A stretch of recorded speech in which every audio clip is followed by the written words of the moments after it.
Assalamu alaikum. So welcome to the next session of linear momentum. तो बेटा previous कुछ classes में हमने लीनियर मोमेंटम के बारे में डिस्कस किया है and we have actually discussed many things. Law of conservation of linear momentum is one of the most important topics that we have discussed in this chapter particularly. And उस law में बेटा हमने ये understand किया था कि एक जो सिस्टम होता है ना, एक सिस्टम का लीनियर मोमेंटम तब तक चेंज नहीं होता है जब तक कि उस सिस्टम पे एक्सटर्नल फोर्स एक्ट ना करेगा. जब तक एक्सटर्नल फोर्स नहीं लगेगा लीनियर मोमेंटम जो सिस्टम का है वो चेंज नहीं होगा, वो कांस्टेंट रहेगा. ठीक है. तो कुछ एग्जांपल्स भी मैंने आपको सिखाई थी, कुछ बेसिक एप्लीकेशंस इसकी दिखाई थी कि कहाँ कहाँ पे फिजिक्स में हम ये जो कॉन्सेप्ट है लीनियर मोमेंटम का, कंजर्वेशन ऑफ लीनियर मोमेंटम का जो प्रिंसिपल है, कहाँ कहाँ पे और कैसे कैसे हम इसको बेटा यूज़ करते हैं डिफरेंट सिचुएशंस में and to find the result. एक और एप्लीकेशन आज के इस क्लास में हम डिस्कस करेंगे which is very important as far as this law of conservation of linear momentum is concerned, and this application is known as rocket propulsion. Very important. आज का जो हमारा टॉपिक रहेगा ना बेटा, तो मैं लिखूंगा यहाँ पे हमारा जो टॉपिक रहेगा दैट इज रॉकेट प्रोपल्शन. ठीक है. एज द नेम सजेस्ट, जैसे कि नाम से ही हमको पता चलता है कि जो रॉकेट होता है ना उसका बेसिकली हमको प्रिंसिपल पढ़ना है कि एक रॉकेट कैसे प्रोपेल होता है, कैसे एक रॉकेट जो है ना बेटा मूव करता है, कैसे वो अगेंस्ट ग्रेविटी ऊपर उड़ जाता है और ऑर्बिट में पहुंच जाता है. तो ये जो मैकेनिज्म है ना इसके पीछे, जो फिजिक्स का प्रिंसिपल इसके पीछे है, वो थोड़ा सा हम बेटा डिटेल में डिस्कस करेंगे इस क्लास में. और बेसिकली ये जो रॉकेट प्रोपल्शन है ना, this is a specific example. और जहां तक जनरल टॉपिक का ताल्लुक है, जो जिस जनरल टॉपिक में ये रॉकेट प्रोपल्शन बेसिकली डिस्कस किया जाता है, दैट इज, उसको हम बेटा कहते हैं वेरिएबल मास सिस्टम. तो ये बेसिकली हमारा जो है ना बेटा जनरल टॉपिक है. एक जो सिस्टम होता है ना, अभी तक जो भी एग्जांपल्स हमने डिस्कस की है, तो सारी एग्जांपल्स में हमने पढ़ा है कि एक सिस्टम का जो मास है वो जनरली कांस्टेंट रहता है, जनरली सेम रहता है. मास एक सिस्टम का इंक्रीज डिक्रीज नहीं हो रहा है. पर आज हम बेटा कुछ ऐसी एग्जांपल्स आपको दिखाएंगे, या आज जो हम केसेस डिस्कस करने जा रहे हैं, इसमें आप देखेंगे कि जो सिस्टम होता है ना, ये जरूरी नहीं है कि इसका जो मास है वो कांस्टेंट रहे. कभी कभी सिस्टम का मास इंक्रीज भी हो सकता है और कभी कभी सिस्टम का मास डिक्रीज भी हो सकता है. तो ऐसे केसेस को कैसे डील करना है, न्यूटन्स लॉज ऑफ मोशन जो हमने पढ़े हैं, first law, second law, third law, वो कैसे हम यूज करेंगे ऐसे सिस्टम्स पे. क्योंकि आज तक जब हम यूज करते थे तो मास फिक्स्ड था, कांस्टेंट था, तो जनरली हम बेटा जो लॉज ऑफ मोशन की इक्वेशंस हैं उनको डायरेक्टली यूज किया करते थे. पर क्या होगा अगर एक सिस्टम का मास यूनिफॉर्म या कांस्टेंट नहीं है? If the mass is changing, then how can we apply those laws of motion equation, those equations of laws of motion, और how can we use the system this principle of conservation of linear momentum. ठीक. तो बेटा अगर आपको याद होगा, मैंने linear momentum जब मैंने आपको पढ़ाया था तो इसमें एक मैंने टॉपिक आपको पढ़ाया था जिसमें हमने पढ़ा था Newton second law and linear momentum. तो अगर आपको याद होगी वो इक्वेशन, मैं थोड़ा सा रिपीट करता हूं बेटा उस इक्वेशन को, that the external force, net external force acting on a particular system is equal to the rate of change of momentum of that system. ये बेटा हमने इक्वेशन पढ़ी थी. This is actually known as Newton second law of motion, और ये बेटा हमने detail में डिस्कस किया था. और अगर आपको याद होगा, फिर मैंने आपको कहा था कि बेटा ये d/dt हम ऐसे ही रखेंगे. दिस मोमेंटम, लीनियर मोमेंटम हमने लिखा था m इंटू वी. फाइन. तो बेटा फिर हमने आपको सिखाया था कि ये जो m और ये जो v है ना बेटा, इन दोनों को हम ट्रीट कर सकते हैं एज वेरिएबल्स. तो अगर ये दोनों वेरिएबल्स हैं तो डिफरेंशिएशन अगर हमको करनी है तो प्रोडक्ट रूल यूज करना पड़ेगा. तो जो हमारी फॉर्मूला आएगी बेटा, m को पहले ऐसे ही रखो, तो वेलोसिटी की डिफरेंशिएशन कर लो dv/dt. ठीक है. तो बेटा फिर प्लस, अब वेलोसिटी ऐसे रहेगा और मास की डिफरेंशिएशन होगी dm/dt. ठीक है.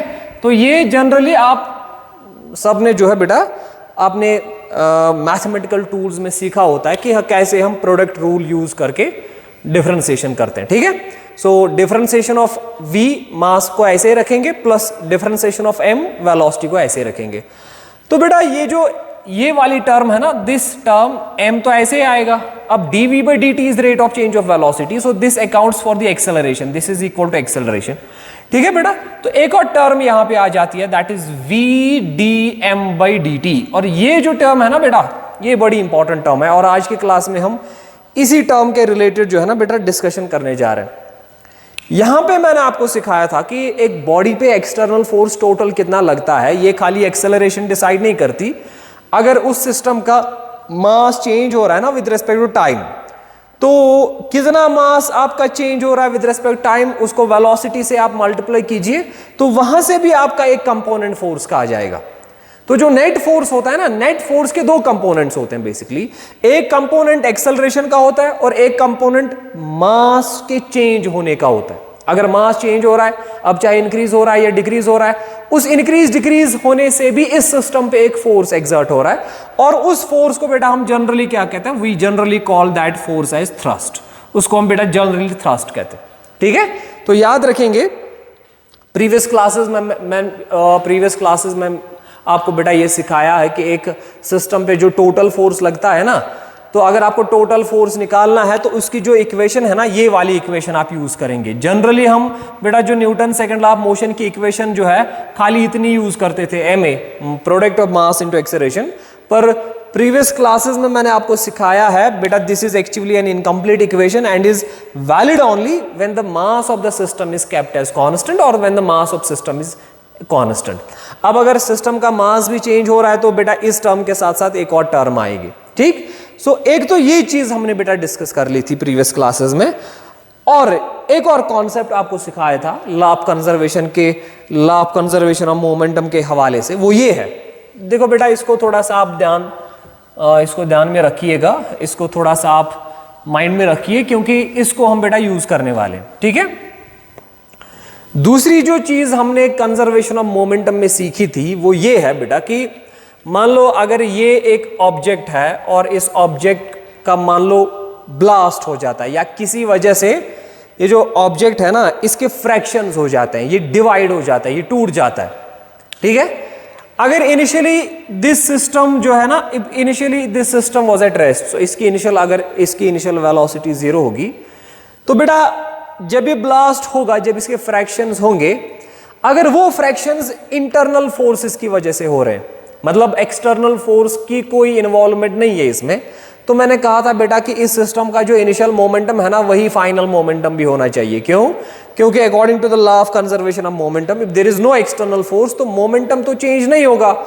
अगर इनिशियल स्टेट में इस सिस्टम का मोमेंटम 0 है और फिर without using any external forces इसके फ्रैक्शंस हो जाते हैं, तो अगर आप उन फ्रैक्शंस का अलग अलग मोमेंटम निकालेंगे फिर इनको ऐड करेंगे, तो बेटा वहां जो आपका आंसर आएगा ना वो वही होना चाहिए जो पहले स्टेट में इसका था।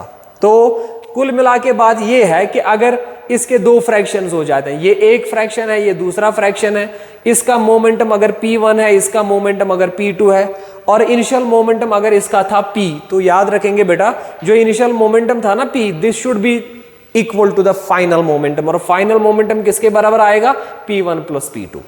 पर मैंने इंपॉर्टेंट बात ये बताई थी कि बेटा this is a vector equation, इसको वेक्टर फॉर्म में आपको लिखना है। वेक्टर जो है ना रूल्स वो इस इक्वेशन पे अप्लाई करने, इसको आप जनरली सिंपल अलजेब्रा से सॉल्व नहीं कर सकते। देखो इसका 10 है, इसका 20 है, तो 10 और 20 हो गए 30, तो इसका भी 30 होना चाहिए, नहीं बेटा इसका मैग्नीट्यूड और इसकी डायरेक्शन भी देखनी है, इसका मैग्नीट्यूड इसकी डायरेक्शन देखनी है, फिर इन दोनों को जाके आप ऐड कर सकते हैं, जो आपका रिजल्ट आएगा that should be equal to the initial momentum. तो इनिशियल मोमेंटम और फाइनल मोमेंटम बेटा सेम होते हैं, तो इसके लिए कंडीशन खाली ये है that there should be no external forces. Fine. अब ये एक्चुअली पॉइंट जो यहाँ पे जिसमें मैं स्ट्रेस देना चाहता हूं वो ये है कि मान लो अगर आपके पास ये ऑब्जेक्ट है, अगर ये ब्लास्ट हो जाता है या अगर ये अपने एक पार्ट को इजेक्ट करता है इस डायरेक्शन में, तो इससे क्या होता है, जो बाकी रिमेनिंग पोर्शन होता है ना बेटा, ये इस डायरेक्शन में जो बेटा है रिकॉइल हो जाता है, वापस आ जाता है, इसको धक्का लग जाता है पीछे।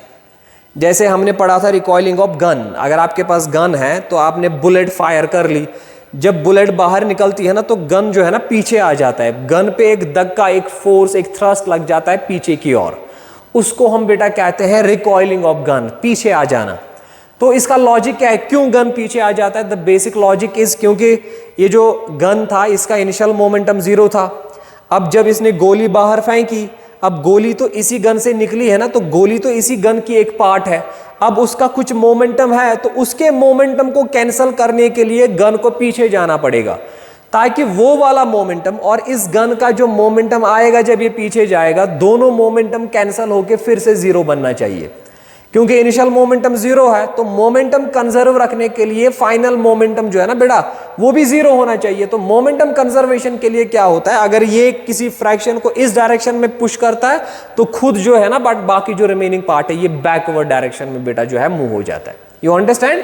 तो सिंपल सी बात है, इस पे बहुत सारे जो है बेटा हम कॉन्सेप्चुअल प्रॉब्लम्स भी कभी कभी पूछी जाती हैं, कॉन्सेप्चुअल क्वेश्चंस भी पूछे जाते हैं। मान लो अगर मैं एक फ्रिक्शनलेस सरफेस पे खड़ा हूं, मान लो कोई भी फ्रिक्शन नीचे से जो सरफेस है कोई भी फ्रिक्शन एग्जिस्ट नहीं कर रही है, द सरफेस इज स्मूथ। तो अगर मान लो मुझे आगे जाना होगा तो कैसे जाऊंगा? तो एक मेथड है कि अगर आपके हाथ में कोई चीज है तो उसको आप अपोजिट डायरेक्शन में फेंकिए। जब आप इसको अपोजिट डायरेक्शन में फेंकेंगे तो आप पे एक थ्रस्ट एग्जर्ट होगा फॉरवर्ड डायरेक्शन में। मान लो अगर नीचे से कोई फ्रिक्शन नहीं लग रहा है तो मेरे हाथ में ये मार्कर है, तो बेटा अगर मैं इस मार्कर को ऐसे फेंकूंगा, अभी ये जो मार्कर है ना मेरी बॉडी का एक पार्ट है, क्योंकि ये मेरे हाथ में है, मेरी बॉडी और इस मार्कर को ट्रीट करिए आप एक ही सिस्टम। फाइन। अब इनिशियली मैं रेस्ट में हूं, ये भी रेस्ट में, मेरी सारी बॉडी रेस्ट में, तो इनिशियल मोमेंटम तो 0 हो गया। अब मान लो अगर नीचे से फ्रिक्शन नहीं है तो आप इस मार्कर को ऐसे फेंक रहे हैं, जब आप इसको ऐसे फेंकेंगे ना तो आप भी रिकॉइल हो जाओगे, आप पे एक फोर्स एग्जर्ट होगा बैकवर्ड डायरेक्शन में। ऐसा क्यों होगा?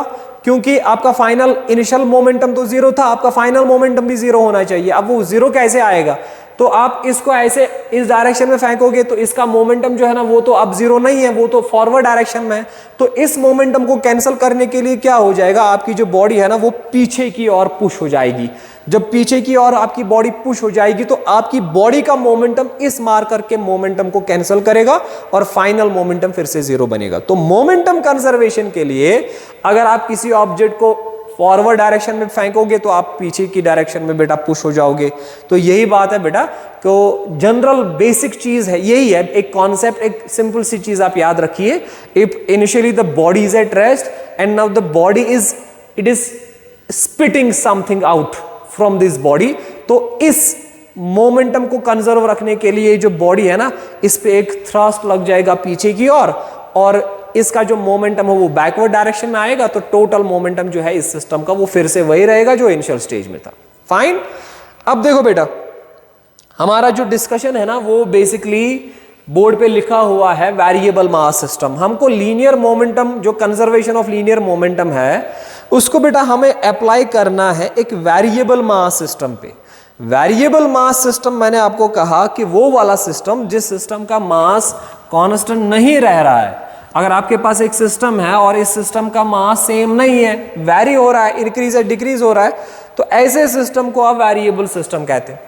और इस वेरिएबल सिस्टम में कंजर्वेशन ऑफ लीनियर मोमेंटम या लॉज ऑफ मोशन की जो इक्वेशंस हैं वो कैसे अप्लाई करते हैं, ये आज हमें बेसिकली पढ़ना है। ठीक है। तो इस वेरिएबल मास सिस्टम की जो सबसे बेस्ट एग्जांपल है ना बेटा वो रॉकेट है। एक रॉकेट है। रॉकेट का जो बेसिक मैकेनिज्म है ना बेटा, देखो मैं आपको समझाता हूं। ये एक जनरल सी फिगर में बनाता हूं रॉकेट की। ये मान लो एक रॉकेट है बेटा, सो this is a rocket, this is just a shape of a rocket. ठीक। तो जो बेटा रॉकेट का मैकेनिज्म होता है ना, सबसे पहले तो रॉकेट में बहुत ज्यादा फ्यूल होता है, अंदर से बहुत ज्यादा फ्यूल होता है। और इस रॉकेट में जो इंजन लगा होता है ना बेटा, उसका काम क्या होता है, ये इंजन इस फ्यूल को जो है बेटा इसको जला देता है। जब फ्यूल जलेगा तो बहुत सारी गैसेस वहां पे पैदा हो जाती है। जब बहुत सारी गैसेस पैदा हो जाती हैं तो ये जो रॉकेट का जो इंजन है ये इन गैसेस को इजेक्ट करता है बैकवर्ड से, इनको ऐसे बैकवर्ड पुश करता है। तो बताओ क्या होगा बेटा, जब रॉकेट इन गैसेस को पीछे छोड़ेगा ना, बैकवर्ड डायरेक्शन में पुश करेगा, तो इन गैसेस की वजह से बेटा इस रॉकेट पे एक फॉरवर्ड डायरेक्शन में एक थ्रस्ट एग्जर्ट होगा, और उसी थ्रस्ट की वजह से ये जो रॉकेट है ना ये आगे चला जाता है, ये ऊपर उड़ जाता है। समझ आ रहा है कुछ? तो देखो बेटा, जैसे गाड़ी का मैकेनिज्म रोड पे चलने का अलग है, रॉकेट का मैकेनिज्म उड़ने का अलग है। गाड़ी रोड पे चलती है बिकॉज ऑफ फ्रिक्शन, और ये मैंने आपको फ्रिक्शन में डिटेल में समझाया कैसे। हाँ, टायर जब मूव करते हैं तो मूव करने की वजह से वो ग्राउंड को पीछे की ओर धक्का देते हैं, और बिकॉज ऑफ फ्रिक्शन ग्राउंड गाड़ी को आगे की ओर धक्का देता है, और because of that frictional force the vehicle is about to move. इसी तरह जब आदमी चलता है तो फ्रिक्शन की वजह से चलता है। पर बेटा जो रॉकेट है ना ये कैसे चलता है? Assuming there is no atmosphere, assuming there is no friction in the air, तो बेटा ये जो रॉकेट है ना, how does this propagate, how does this propel? अगर मान लो कुछ पर्टिकुलर हाइट तक एटमॉस्फेयर अवेलेबल है, तो उसके बाद तो कोई एटमॉस्फेयर नहीं है, देयर इज नो एयर, तो कैसे ये वैक्यूम में ऊपर उड़ जाता है? तो वही तो देखो बेटा, इसका मैकेनिज्म आप अंडरस्टैंड कर लीजिए। ये जो रॉकेट है ना, it moves because of law of conservation of momentum. इसमें जो फिजिक्स का प्रिंसिपल यूज होता है ना, जिसकी वजह से रॉकेट मूव हो जाता है, that is law of conservation of momentum. और law of conservation of momentum आपको कहता है कि अगर ये रॉकेट है, अगर इसका इनिशियल मोमेंटम 0 है, अब अगर इस रॉकेट को आगे जाना है तो ये रॉकेट क्या करेगा, इसको किसी चीज को बाहर फेंकना है। अगर इस डायरेक्शन में बाहर फेंकेगा किसी चीज को, तो उस फेंकने की वजह से इस रॉकेट पे एक थ्रस्ट एक्सर्ट होगा, और ये रॉकेट जो है ना ये आगे की तरफ बढ़ेगा। ठीक है, अब रॉकेट किसको फेंकेगा बाहर ताकि वो आगे बढ़ जाए? बेटा रॉकेट जो है ना ये गैस को फेंकता है, और गैस कहां से आ जाती है? बेटा इसमें जो फ्यूल होता है ना वो जल जाती है, इंजन फ्यूल को जलाता है, और वहां पे इतनी सारी गैसेस पैदा हो जाती हैं कि ये जो रॉकेट है ना ये उन सारी गैसेस को बैकवर्ड डायरेक्शन में इजेक्ट करता है, पीछे से इजेक्ट करता है। तो जब ये गैसेस को नीचे से इजेक्ट करेगा तो इनकी वजह से जो बेटा रॉकेट पे एक फोर्स एग्जर्ट होगा ना, वो किस डायरेक्शन में होगा एग्जर्ट? आगे की डायरेक्शन में। तो ये आगे बेटा जो है रॉकेट आगे उड़ जाता है। समझ आ रहा है? सिंपल सा मैकेनिज्म है रॉकेट का। तो कैसे रॉकेट उड़ता है इतनी स्पीड से? रॉकेट अंदर से बहुत ज्यादा फ्यूल होता है, ये फ्यूल कंज्यूम होता है, जल जाता है इंजन की वजह से, फिर जो वहां पे एग्जॉस्ट गैसेस बन जाती है, those exhaust gases are ejected backwards, और because of conservation of linear momentum a thrust is exerted on the rocket in the forward direction. अब जितना ये तेज गैसेस को इजेक्ट करेगा, जितनी तेज गैसेस इससे बाहर निकलेगी, उतना ज्यादा इस पे फोर्स एक्सर्ट होगा, और उतना ये तेज जो है आगे बढ़ पाएगा। समझ आ रहा है? देखो बेटा, अब इसकी मैथमेटिक्स देखते हैं बेटा, हम थोड़ी सी मैथमेटिक्स देख लो। ये बेटा यहां पे आप अंडरस्टैंड कर लो। आपको मैं एक बेसिक इक्वेशन दिखाता हूं कि जो रॉकेट पे फोर्स एक्सर्ट होता है ना, जिसको मैंने अभी नाम दिया थ्रस्ट, कितना थ्रस्ट रॉकेट पे एक्सर्ट होगा, उसकी एक बेसिक सी फॉर्मूला मैं आपको निकाल के देता हूं। देखो बेटा, पहले मान लो अगर ये आपके पास रॉकेट है और इस रॉकेट का जो मास है ना वो m है, ठीक है। एंड लेट अस सपोज ये जो रॉकेट है ना इट इज एट रेस्ट। अगर ये रॉकेट बेटा रेस्ट में, ठीक है, तो बेटा इसका जो इनिशियल मोमेंटम आएगा ना वो तो 0 आएगा। मान लो रॉकेट नीचे स्टेशन पे लगा हुआ है, खड़ा है, अभी ये रॉकेट लॉन्च नहीं हुआ है, पैड पे जो है लगा हुआ है ये रॉकेट, इसकी वेलोसिटी 0 है, मास है कुछ, इस मास में ये जो है ना बेटा इसके फ्यूल जो भी भरा है अंदर से, टोटल कुछ मिला के इसका टोटल मास मैंने m रखा। अब अगर ये पैड पे रुका हुआ है, रेस्ट में है, तो इसका इनिशियल मोमेंटम 0 आएगा, ठीक है। अब देखो बेटा क्या होगा, मान लो इसने गैसेस को इजेक्ट किया यहां से, तो इस पे एक थ्रस्ट एक्सर्ट होगा यहां से। मान लो in small time interval dt इसने जो गैसेस को बाहर छोड़ा ना, let the mass of those gases be dm।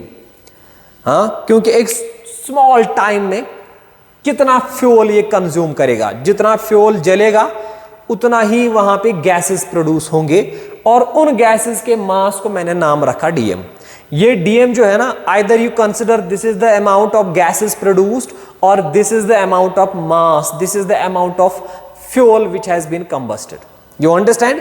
या तो ये मास ऑफ फ्यूल है जिसकी कंबशन हुई है, या तो ये अमाउंट ऑफ गैसेस हैं which has been produced and ejected backwards in small time dt। ठीक, अब बेटा ये जो गैसेस है ना, मान लो ये gases with speed v, with speed v, और थोड़ा सा मैं एक सबस्क्रिप्ट लिखता हूं g. vg is the velocity of gases, but this velocity is with respect to this rocket. हाँ, ये वेलोसिटी, ये जो गैस है ना, ये किस वेलोसिटी से बाहर गए हैं, मैंने उसका बेटा नाम रखा vg. ठीक है. अब जब ये बाहर जाएंगे, तो इससे क्या होगा बेटा, ये जो रॉकेट है ना, ये रॉकेट अभी जो है बेटा इट वॉज एट रेस्ट. अब ये rocket move, it will start moving in opposite direction. अगर इसने गैसेस को इस डायरेक्शन में इजेक्ट किया तो यहां से रॉकेट जो है बेटा आगे स्टार्ट करेगा मूव करना. Late us suppose in small dt it acquires a velocity dv. ठीक है. तो फिर से देखो बेटा, अब ये जो रॉकेट है ना, इसके दो हिस्से हो गए. जब मैं फ्री बॉडी डायग्राम के लिहाज से आपको बता रहा हूं, पहले जो रॉकेट था इसका मास था m, हाँ, इसकी वेलोसिटी थी 0, तो इनिशियल मोमेंटम इसका जो बन गया ना, वो बन गया 0. अब मान लो कंबशन अंदर से हो गई, तो इसने गैसेस को इजेक्ट किया.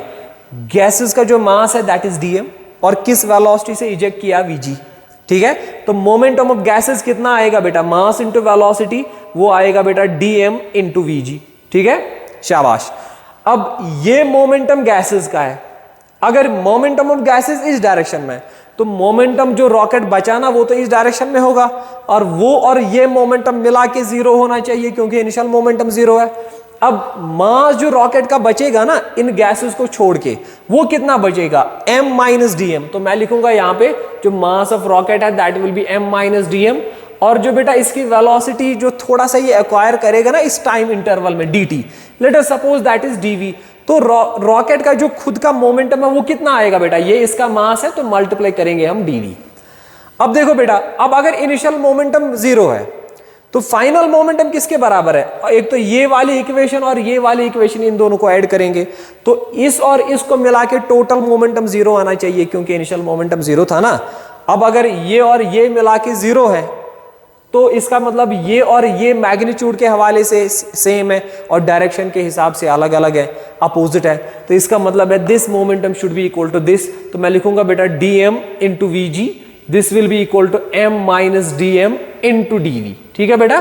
तो यहां पे इसको जल्दी जल्दी सॉल्व करने के लिए या अप्रोक्सीमेट इक्वेशन बनाने के लिए, ये जो बेटा यहां पे dm है ना, अब m माइनस dm, अब m तो बड़ी टर्म है और dm तो बहुत छोटी टर्म है, इसको मैं नेग्लेक्ट कर सकता हूं. ठीक है. तो I will directly right m dv, क्योंकि रॉकेट में से एक स्मॉल टाइम में एक छोटा सा अमाउंट बाहर जा रहा है, तो जो रॉकेट का मास है ना ओवरऑल उसमें ज्यादा फर्क नहीं पड़ेगा, तो इसलिए मैंने m माइनस dm के बदले m ही लिखा, और इसकी जो वेलोसिटी है that is dv. So dm into vg will be equal to m dv.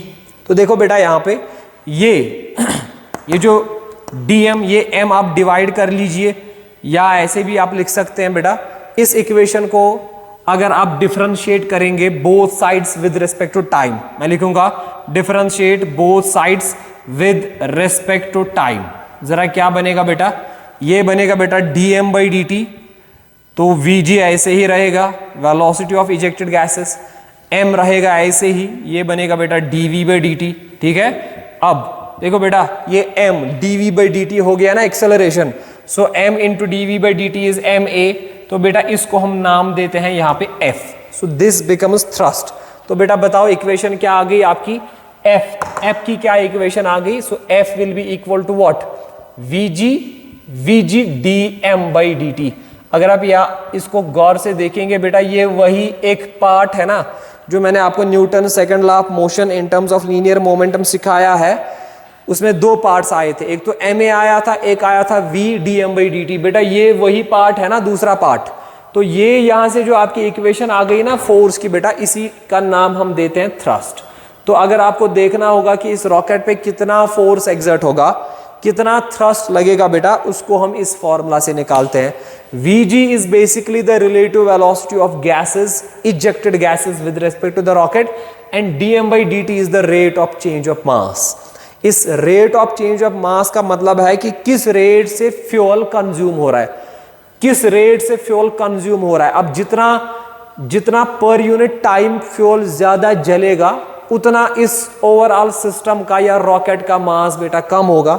अब जितना dm बाई dt ज्यादा होगा, उतना बेटा इस पे जो थ्रस्ट है ना वो ज्यादा लगेगा.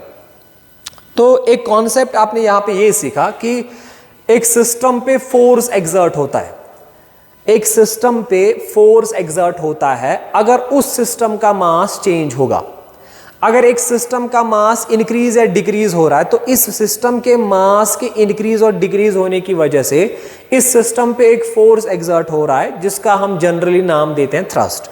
और इस थ्रस्ट की अगर आपको मैथमेटिकल फॉर्म या मैथमेटिकल इक्वेशन याद रखनी है तो बेटा यहां पे है, that is VG relative velocity, किस वेलोसिटी से ये मास इंक्रीज या डिक्रीज हो रहा है, and dm/dt is the rate of change of mass. ठीक है, अब बेटा dm/dt कैन बी नेगेटिव और पॉजिटिव। अगर नेगेटिव का मतलब है कि मास डिक्रीज हो रहा है और पॉजिटिव का मतलब है जो मास है ना बेटा वो इंक्रीज हो रहा है। ठीक, अब एक और चीज देखिए बेटा, देखो तो ये जो मैंने यहां पे बेसिकली लिया था ना, मैंने रॉकेट को लिया था एट रेस्ट, पर जरूरी नहीं है that this rocket will always be at rest. मैं आपको एक जनरल इक्वेशन निकाल के देता हूं, जिस जनरल इक्वेशन से आप बेटा कभी भी रॉकेट की वेलोसिटी जो है ना at any instant you can find out that velocity. And ये जो मैंने आपको थ्रस्ट की इक्वेशन निकाल के दी ना बेटा, इस थ्रस्ट की इक्वेशन को मैं एक और मेथड से आपको निकाल के देता हूं जो इनफैक्ट जनरल मेथड है। देखो उसके लिए मैं ऐसे करूंगा बेटा, ये रॉकेट को फिर से बनाऊंगा मैं, ये बेटा rocket, late us suppose this is a rocket, ठीक, और ये यहां से इजेक्ट करेगा गैसेस को। ठीक है बेटा, तो इस डायरेक्शन में रॉकेट जाएगा। देखो बेटा, सो दीज आर गैसेस, ये गैसेस को इजेक्ट कर रहा है बेटा। लेट अस सपोज इस रॉकेट का जो मास है ना वो m है, and let us suppose this rocket is moving with a velocity v। Let us suppose at any instant this rocket is moving with velocity v। ठीक, आराम से देखिए, तो मैं लिखूंगा बेटा इन टाइम dt, एक स्मॉल टाइम dt में लेट अस सपोज ये जो मास इजेक्ट करेगा ना, मतलब ये जो गैसेस बाहर फेंकेगा, लेट अस सपोज उनका जो मास है ना दैट इज dm। और जब ये गैसेस को बाहर इजेक्ट करता है जिनका मास dm हमने लिखा है, let us suppose that those gases are ejected with the relative velocity of v और स्मॉल g में लिखूंगा साथ, या ऐसे भी लिख सकता हूं बेटा, इसका मैं नाम लिखूंगा, नाम रखूंगा v रिलेटिव। इससे बेसिकली आपको याद रहेगा कि इसमें रिलेटिव वेलोसिटी का थोड़ा सा कॉन्सेप्ट आ जाता है, यहां पे अंडरस्टैंड कर लो। देखो जब रॉकेट तो ऑलरेडी मूव कर रहा है, और जब ये मूव कर रहा है तो गैसेस को ऑब्वियसली ये पीछे छोड़ रहा है, क्योंकि गैसेस को जब पीछे छोड़ रहा है तो उसी की वजह से तो ये आगे मूव कर रहा है। अब बेटा जो गैसेस की वेलोसिटी है ना, we can consider the velocity of gases either with respect to the ground और with respect to the rocket. तो फिलहाल मैंने जो गैसेस की जो वेलोसिटी है ना, जिस वेलोसिटी से ये इजेक्ट हो रहा है, इमिट हो रहा है, उनको मैंने कंसिडर कर लिया विद रिस्पेक्ट टू रॉकेट। और जब आप गैसेस की velocity with respect to rocket consider करोगे, उसका मैंने नाम रखा v relative. So v relative is the relative velocity of gases with respect to rocket. तो मैं लिखूंगा this v relative is basically vgr, g is gas, r is rocket। so this is basically the velocity of gases with respect to rocket। ठीक, क्योंकि generally जब आप problem solve करेंगे ना तो यही डाटा आपको दिया होता है। आपको अगर दी होगी ना the velocity of ejected gases, मान लो that is 100 metre per second, so याद रखिए that is basically with respect to the rocket, with respect to rocket. This is not absolute velocity. Absolute velocity वो वेलोसिटी होती है जो हम with respect to ground लेते हैं, या जो हम विद रिस्पेक्ट टू एक स्टेशनरी फ्रेम ऑफ रेफरेंस के रिलेटिव में लेते हैं। अगर मान लो रॉकेट की वेलोसिटी है 100, अगर आप ये ले गए ना with respect to ground, so this is absolute velocity. अगर मान लो गैस की वेलोसिटी है 100, अगर ग्राउंड के हिसाब से लेंगे ना तो this is absolute velocity. But यहां पे जो मैंने लिखा ना v relative, this is not with respect to ground, this is with respect to rocket. Fine, शाबाश। तो बेटा याद रखिए बेसिकली यहां पे 2-3 वेलोसिटीज आएंगे, उनके बीच में रिलेशन में लिखूंगा। यहां पे एक है बेटा velocity of gas with respect to ground, याद रखो, velocity of gas with respect to ground, दूसरा है बेटा velocity of gas with respect to rocket, तीसरा है बेटा velocity of rocket with respect to ground. ये तीन वेलोसिटीज है, velocity of gas with respect to ground, velocity of gas with respect to rocket, velocity of rocket with respect to ground. So beta, these two velocities are absolute velocities because I am taking them with respect to ground and this is a relative velocity. और अगर आपने relative velocity का concept सीखा है तो आपको याद होगा बेटा, हम जनरली लिखते हैं velocity of A with respect to B, that is velocity of A minus velocity of B. ये आपने बेटा सीखा होगा, मैंने जो रिलेटिव वेलोसिटी का जो कॉन्सेप्ट पढ़ाया ना, अगर आपने नहीं पढ़ा है अभी तक तो यूट्यूब मेरी चैनल पे अवेलेबल है वो लेक्चर्स, उनको देखिए। तो वहां पे मैंने बेटा डिटेल में ये डिस्कशन किया है। Velocity of A with respect to B is always equal to velocity of A minus velocity of B. या ये जो वेलोसिटी ऑफ ए है ना, basically these are absolute velocities, या इनके बदले आप लिख सकते हैं velocity of A with respect to ground minus velocity of B with respect to ground, these are absolute velocities. So velocity of A with respect to B is equal to velocity of A with respect to ground minus velocity of B with respect to ground. जरा इसी के हिसाब से मुझे बताइए बेटा, velocity of G with respect to rocket, velocity of gas with respect to rocket किसके बराबर आएगा? Velocity of gas with respect to ground minus velocity of what? Rocket with respect to ground. ठीक है बेटा, तो relative velocity के concept से आप ये चीज याद रखेंगे, ठीक है। अब देखो बेटा, यहां पे हम क्या करेंगे, चलो मैंने रॉकेट लिया, रॉकेट का जो मास है ना दैट इज m, और रॉकेट किस वेलोसिटी से मूव कर रहा है v, और जब रॉकेट मूव कर रहा है तो साथ साथ ये गैसेस को इजेक्ट कर रहा है, और इन स्मॉल टाइम dt इसने कितने अमाउंट ऑफ गैसेस को इजेक्ट किया हुआ है बेटा dm, और किस वेलोसिटी से इजेक्ट किया है, ये किस वेलोसिटी से गैसेस को इजेक्ट कर रहा है, दैट इज v रिलेटिव या vgr, velocity of gas with respect to rocket. अब यहाँ पे थोड़ा सा मैंने आपको रिलेटिव वेलोसिटी का कॉन्सेप्ट समझा दिया। अब देखो बेटा, अब जितना जितना ये गैसेस को इजेक्ट करता जाएगा उतना उतना इस रॉकेट पे थ्रस्ट एक्सर्ट होगा। अब जितना जितना इस पे थ्रस्ट एक्सर्ट होगा, फोर्स एक्सर्ट होगा, उतनी इसकी वेलोसिटी बढ़ती जाएगी। और late us suppose that in small time dt इसकी जो वेलोसिटी इंक्रीज हो गई ना, that is dv। dv is the small increase in velocity of the rocket.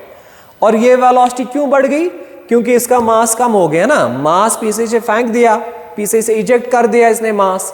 जब पीछे से इसने गैस को इजेक्ट कर लिया तो उस पर एक थ्रस्ट एक्सर्ट होगा, तो इसकी वेलोसिटी थोड़ी सी बढ़ गई। स्मॉल टाइम में स्मॉल वेलोसिटी इंक्रीज होगी, तो अगर टाइम dt लिया आपने तो इंक्रीमेंटल वेलोसिटी में जो इंक्रीज होगा ना, incremental increase that is dv। ठीक, अब बताओ बेटा, यहां पे सारा जो है ना इंटरनल फोर्सेस की वजह से हो रहा है। If we neglect gravity, if we neglect friction और रेजिस्टेंस ड्यू टू एयर, सबको नेग्लेक्ट करेंगे हम, तो बेटा यहां पे जो लीनियर मोमेंटम है वो कंजर्व रहेगा। इनिशियल मोमेंटम और फाइनल मोमेंटम जो है वो बेटा सेम होना चाहिए। तो मैं लिखूंगा here according to conservation of momentum, initial momentum and final momentum should be same. अब इनिशियल मोमेंटम इस रॉकेट का किसके बराबर आएगा? इसका मास था m, वेलोसिटी थी v, तो इनिशियल मोमेंटम तो बेटा आएगा mv। अब फाइनल मोमेंटम निकालने के लिए आपको दो पार्ट्स का अलग अलग मोमेंटम देखना पड़ेगा और दोनों पार्ट्स को फिर करना पड़ेगा ऐड। एक पार्ट तो बेटा गैसेस का आएगा, dm का आएगा, और दूसरा पार्ट आएगा जो बाकी रॉकेट बचा। एक पार्ट फाइनल मोमेंटम के दो पार्ट्स, एक तो dm ये गैसेस का पार्ट, दूसरा आएगा बेटा m minus dm। m minus dm is the remaining part of the rocket. हाँ, तो बेटा देखो इनिशियल मोमेंटम तो mv है, फाइनल मोमेंटम कितने बराबर होगा? इन दोनों पार्ट्स के मोमेंटम को ऐड कर लिए तो dm जो है ना बेटा, dm is the momentum mass of this ejected gases. ये जो dm है ना बेटा, ये किस वेलोसिटी से इजेक्ट हो रहे हैं? These gases are ejected with velocity v relative, but this is the relative velocity of gases with respect to rocket। यहां पे हमें वो वाली वेलोसिटी नहीं लेनी है। यहां पे जब हम इक्वेशन लेते हैं ना बेटा, तो हम एब्सोल्यूट वेलोसिटीज लेते हैं। देखो ये जो v है ना, this v, what is this v basically? This is the velocity of rocket, this v is basically velocity of rocket with respect to ground। This is velocity of rocket with respect to ground। So ये जो v है ना यहाँ पे, this is not actually v, this is VRG, velocity of rocket with respect to ground. तो जब आप conservation of momentum की इक्वेशन लिख रहे हो तो जो भी वेलोसिटीज इन्वॉल्व होंगी ना वो एब्सोल्यूट वेलोसिटीज आप लेंगे, तो विद रिस्पेक्ट टू ग्राउंड लेंगे।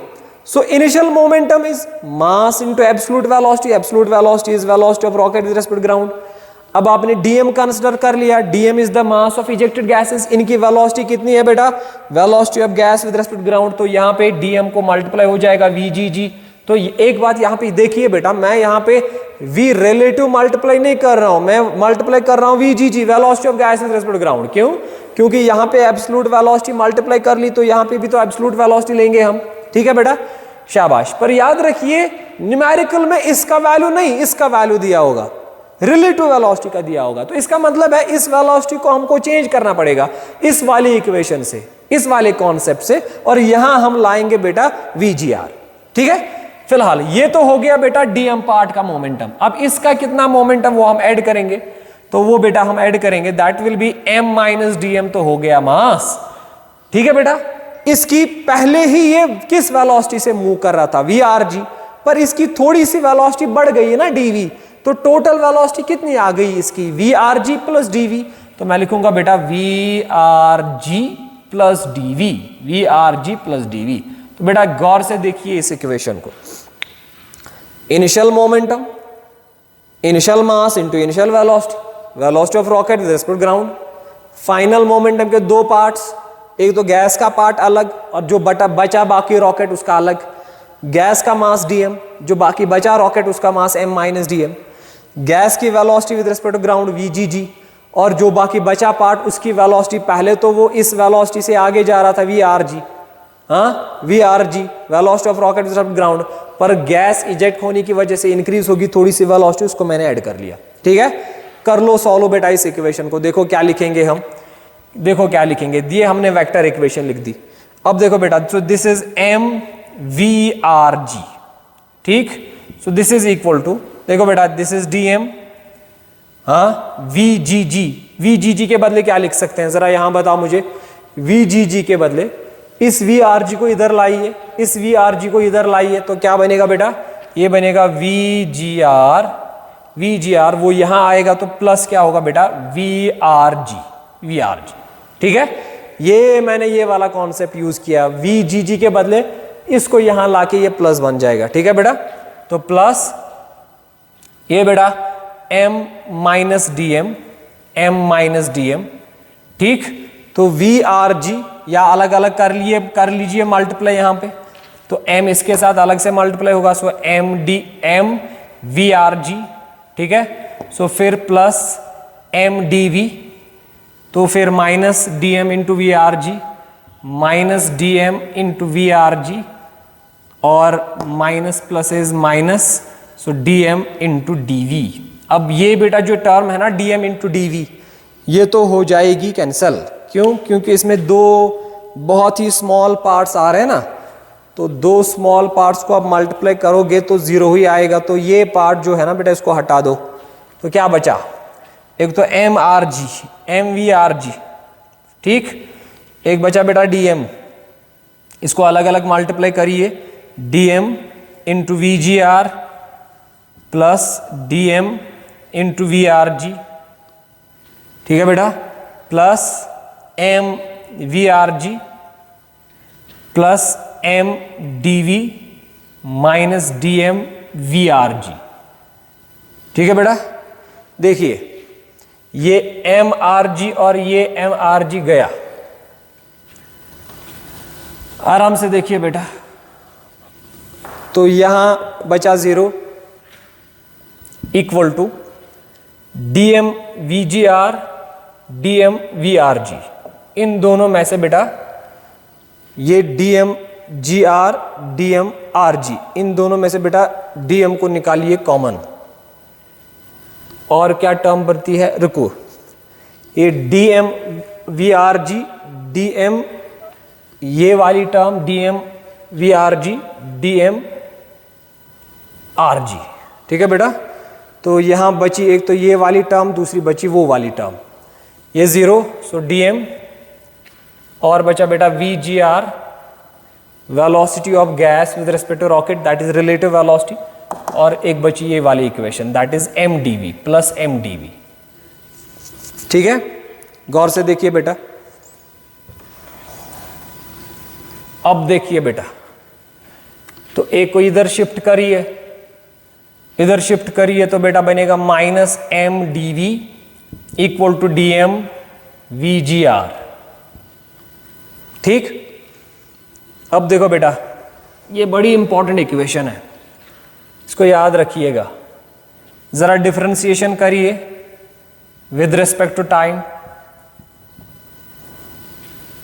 एक और बात, यहां पे मैं ऐसे लिख सकता हूं, this is equal to DM को ऐसे ही लिखिए, ये जो VGR है ना, मैं लिखूंगा VR। आप स्मॉल r से याद रखिए, इसके बदले मैंने लिखा रिलेटिव, क्योंकि VGR है ना, VR relative velocity, relative velocity of gas with respect to rocket. ठीक है, तो मैं VGR के बदले VR सिंबल यूज करूंगा। Differentiate with respect to time, तो ये बेटा m ऐसे ही आएगा, v की हो जाएगी differentiation with respect to time that is dv by dt equal to dm by dt ऐसे आएगा बेटा, तो VR रहेगा ऐसे। अब देखिए ये जो है ना बेटा mdv by dt, so this is minus f, ये थ्रस्ट की इक्वेशन आ गई ना, mdv बाई dt हो गया ना acceleration, so m into a that is force, so उस फोर्स का मैंने नाम रखा f, so that is equal to, पहले मैं रिलेटिव वेलोसिटी लिखूंगा दैट इज VR, फिर लिखूंगा बेटा dm बाई dt। तो ये बेटा मैंने इसको फिर से प्रूव कर दिया, so f is equal to minus VR dm by dt, dm by dt। तो ये जो नेगेटिव साइन आ रहा ना, बेसिकली ये आपको दिखा रहा है कि फोर्स जो है ना वो अपोजिट डायरेक्शन में लग रहा है, मतलब रिलेटिव वेलोसिटी और फोर्स की जो डायरेक्शन है ना दैट इज अपोजिट। मान लो गैस की वेलोसिटी नीचे है और फोर्स लगेगा ऊपर, समझ आ रहा है बेटा? तो ये वही इक्वेशन है ना जो मैंने आपको प्रूव करके दी थी इससे पहले। तो चलो इसको रब करता हूं, तो याद रखेंगे जो थ्रस्ट की इक्वेशन है, अब इस सब को रब कर देता हूं बेटा, इसको रब करता हूं बेटा। तो बेटा जो थ्रस्ट की इक्वेशन आपके पास आ गई ना, F, this F, so that is minus VR relative velocity of gas with respect to rocket into dm by dt। ये इक्वेशन आप याद रखेंगे। इतना फोर्स एग्जर्ट होता है बेटा रॉकेट पे जब वो गैसेस को करता है इजेक्ट होने की वजह से इतना फोर्स एग्जर्ट होता है। ठीक है, अब देखो बेटा इस इक्वेशन को मैं थोड़ा सा आगे ले जाता हूं। ये थ्रस्ट की इक्वेशन आप याद रखेंगे, इस पे बहुत सारी प्रॉब्लम्स पूछी जाती हैं बेटा। एक और चीज आपको सिखाता हूं, अगर आपको निकालनी है velocity of rocket at any time, rocket की वेलोसिटी बताओ किसी पर्टिकुलर टाइम पे, तो देखो क्या करेंगे हम, फिर से देखो बेटा क्या करेंगे। So this F is basically mass into acceleration, ma minus VR dm by dt, fine. m ऐसे ही एक्सेलरेशन के बदले लिखेंगे dv बाई dt, तो मतलब जो अभी तक मैंने किया है ना उसका रिवर्स कर रहा हूं मैं। सो this is minus VR dm by dt। ठीक, ये dt कैंसिल कर लो फिर से, ठीक है बेटा। तो क्या बचा, m dv equal to minus VR dm। ठीक है बेटा। अब देखो बेटा ये जो है ना बेटा, ये m वेरिएबल्स को सेपरेट कर लो, वेलोसिटीज को एक साइड रखो, मास को एक साइड रखो। ये dv है बेटा, ये v है, ये dm अगर है तो ये डिवाइड हो जाएगा, तो ये dv अगर है तो ये वेलोसिटी इधर आ जाएगी, या ऐसे कर लो m को इधर ले जाओ। So dv will be equal to minus relative velocity dm divided by m। ठीक है बेटा। अब अगर आपको फाइनल वेलोसिटी निकालनी है आफ्टर सर्टेन टाइम तो कर लो इंटीग्रेटिंग बोथ साइड्स। ठीक है, कर लो integrate dv from velocity u to v। u जो है बेटा इनिशियल वेलोसिटी है रॉकेट की, v है फाइनल वेलोसिटी। मान लो अगर रॉकेट की इनिशियल वेलोसिटी 0 दी है तो यहां से 0 टू v कर लो, कोई प्रॉब्लम नहीं है। So this is minus VR जो है ना relative velocity of gases with respect to rocket, इसको जनरली हम ट्रीट करते हैं कांस्टेंट, इसको बाहर ले जाइए। सो VR बाहर आएगा तो इंटीग्रेशन होगी dm बाई m की, dm/m। तो यहां चेंज हो रहा है ना मास, तो इनिशियल मास जो है ना बेटा उसको मैं लेता हूं m0, और फाइनल मास जो है ना आफ्टर सर्टेन टाइम उसको लेंगे हम m। तो मास चेंज हो रहा है फ्रॉम m0 टू m, जैसे वेलोसिटी चेंज हो रही है u to v, mass is changing from m0 to m।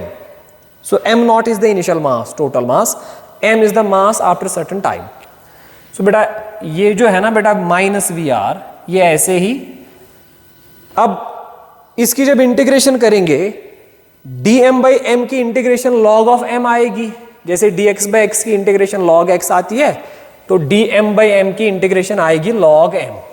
ठीक है बेटा, नेचुरल लॉगरिथम। देखो बेटा करिए, ये कैंसिल हो जाएगा, upper limit minus lower limit बनेगा v minus u equal to, ये माइनस रिलेटिव वेलोसिटी ऐसे ही, इसकी इंटीग्रेशन आएगी बेटा ln ऑफ m, पर लिमिट होंगे बेटा m0 to m, so minus ऐसे ही।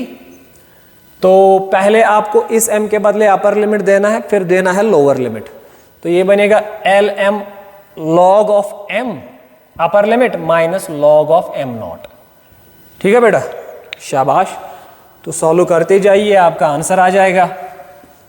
देखो बेटा, so v minus u is equal to, ये माइनस ऐसे ही और रिलेटिव वेलोसिटी साथ में, माइनस रिलेटिव वेलोसिटी, यहां फॉर्मूला यूज करेंगे log a minus log b की, वो हो गया ना log a/b। ठीक है, या ऐसे करिए, इस माइनस को अंदर ले जाइए, जब इस माइनस को अंदर लेंगे ना तो ये a minus B, B minus A बन जाएगा, तो अंदर बनेगा, इस माइनस को कैंसिल करता हूं बाहर, अंदर लेके क्या बनेगा log of m0 minus log of m। ठीक है, so that will be equal to vr बाहर, log a minus log b हो गया ना बेटा log of a/b, log of m0/m। ठीक है बेटा, शाबाश। सो v किसके बराबर, u इनिशियल वेलोसिटी वहां ले जाइए, तो u प्लस, और क्या बचा vr log ऑफ या ln of m0 divide by m। अब इसको बेटा, ये आपकी इक्वेशन आ गई, इसको अगर कॉमन लॉगरिथम में कन्वर्ट करेंगे तो क्या बनेगी, v will be equal to initial velocity plus 2.303 जो है बेटा मल्टीप्लाई होगा। नेचुरल को कॉमन में कन्वर्ट करने के लिए यही मल्टीप्लायर हम यूज करते हैं। vr रहेगा ऐसे ही, relative velocity of gases with respect to rocket, ln बनेगा log to the base 10 log of m0/m। ठीक है, तो ये बन गई आपकी इक्वेशन। इस इक्वेशन को हम बेटा यूज करके रॉकेट की फाइनल वेलोसिटी निकालते हैं। उसके लिए आपको m0/m का रेशो दिया होना चाहिए। मान लो अगर m0 initial mass of rocket है 100 kg, और आपको निकालना है कुछ टाइम के बाद, और उस टाइम पे जो मास बचा है ना m, late us suppose that is 30 kg। ठीक है, तो m के बदले आप 30 देंगे, m0 के बदले देंगे 100।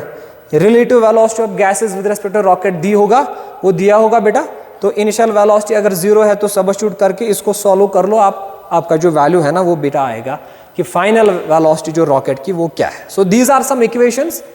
इस इक्वेशन से हम बेटा बेसिकली निकालते हैं फाइनल वेलोसिटी ऑफ रॉकेट। पर याद रखिए इस इक्वेशन में हमने ग्रेविटी जो है ना, ग्रेविटेशनल फोर्स, उसको नेग्लेक्ट किया हुआ है, और जो फ्रिक्शन बिकॉज ऑफ एयर है उसको भी नेग्लेक्ट किया हुआ है। This is an approximate equation. इससे जनरली हम निकालते हैं कि रॉकेट की जो वेलोसिटी होगी ना आफ्टर सर्टेन टाइम वो कितनी है। ठीक है, so this was again actually the application of law of conservation of momentum. तो ये मैंने आपको law of conservation of momentum की एक और एप्लीकेशन दिखाई, जिसका हमने नाम दिया था रॉकेट प्रोपल्शन या वेरिएबल मास सिस्टम। ठीक है बेटा, थोड़ा सा ये जो है ना, इसमें थोड़ी सी मैथमेटिक्स जो मैंने यूज कर ली, मे बी अगर ये समझ नहीं आ रहा है तो बार बार देखिए, आप रिलेटिव वेलोसिटी को, कॉन्सेप्ट्स को अंडरस्टैंड करिए, फिर से देखिए बेटा, ये सारा आपको समझ आएगा। ठीक है बेटा, so thank you everyone, thank you very much.